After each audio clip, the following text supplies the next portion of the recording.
Trial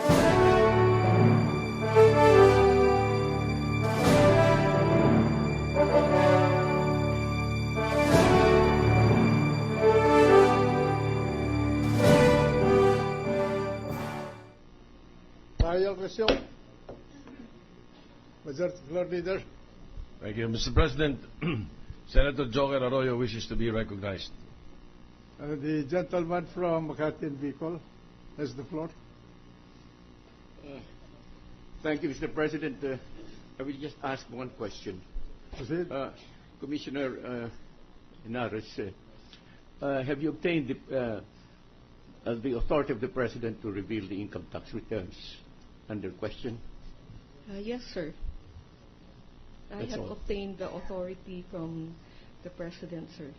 Thank you. The counsel for the prosecution may proceed. Thank you, Your Honor. With your kind permission, Your Honor, please. Madam Commissioner, do you know if there is a government official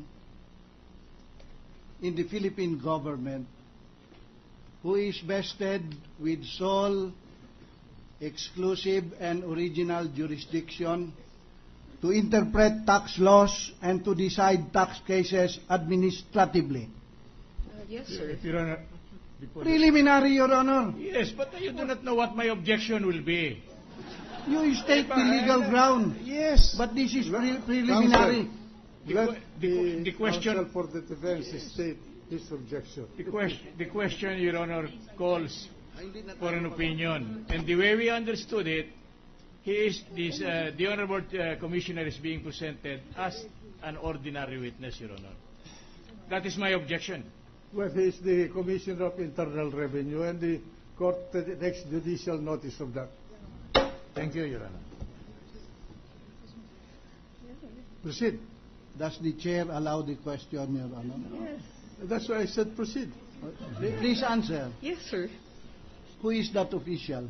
The Commissioner of Internal Revenue. Is there any other government official who exercises that power concurrently with the That's a BIR matter of Commissioner? law. That's a matter No, of law. sir. Yes, Your Honor. That is a matter of law. That's taken judicial notice of this body. We are the makers of the law. Thank you, Your Honor.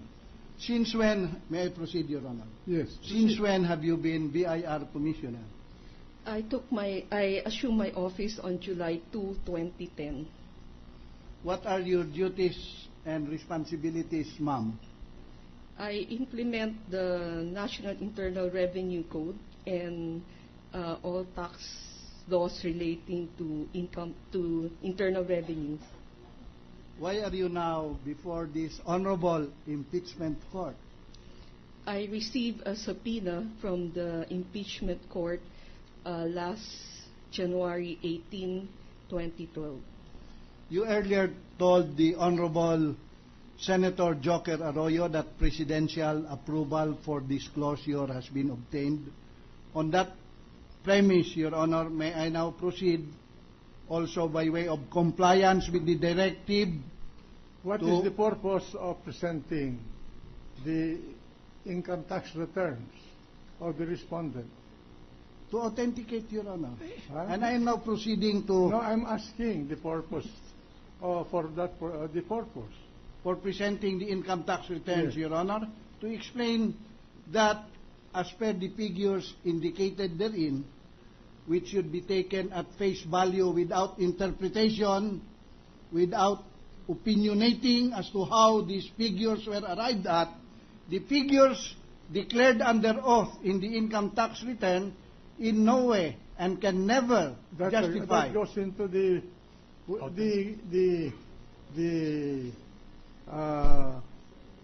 testimony of this witness as offered is to authenticate. Yes, Your Honor. I will And now... the authentication, it goes into the compliance with the form of the SAL, and the contents of the document presented by the witness as You have not presented the sal that was brought by the witness. Yes, Your Honor. So I present it first. I am very much aware of the ruling to just merely Yes. limit the questioning to authentication of the income tax returns.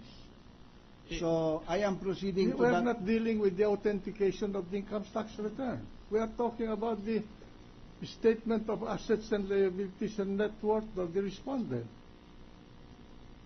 Yes, Your Honor, but the purpose why the BIR Commissioner is here is precisely to produce before the Honorable Impeachment Court the income tax returns or income documents as reported and filed with the BIR by the respondent herein. The distinguished senator from Makati and Thank you, Mr. President. I hate to interrupt, but I think the defense has... Have you stated that you accept the authenticity of the... It is not merely a stipulation, Your Honor. We went on record as admitting that the documents identified by the witness, by the Honorable Commissioner, especially the income tax returns, are authentic, Your Honor. So what is... that dispenses of proof, Your Honor. Can I now proceed to to enter into the record the documents and mark them as exhibits? Mr. Lim, please do not. I have yet the floor. I'm sorry, sir. I'm sorry. Well, if that is the case, to speed up the process, there's no dispute as to the authenticity, so there's no argument. Just both sides have agreed.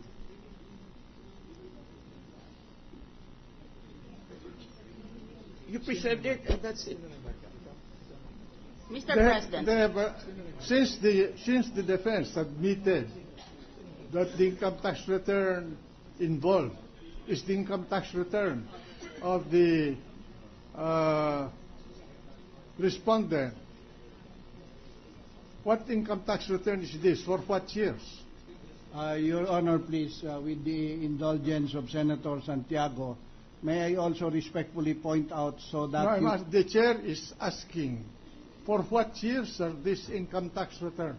The subpoena, Your Honor, is at least from 2002 up to 2010, but there is one... 2010, Your Honor. From 1992 to 2010. But we are talking of an impeachment case of the Chief Justice of the Supreme Court.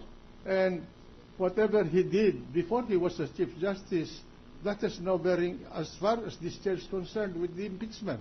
This is precisely why, Your Honor, my presentation, the presentation of the sample representation starts only from 2002. Your Honor, please, may I be allowed to make a manifestation in order...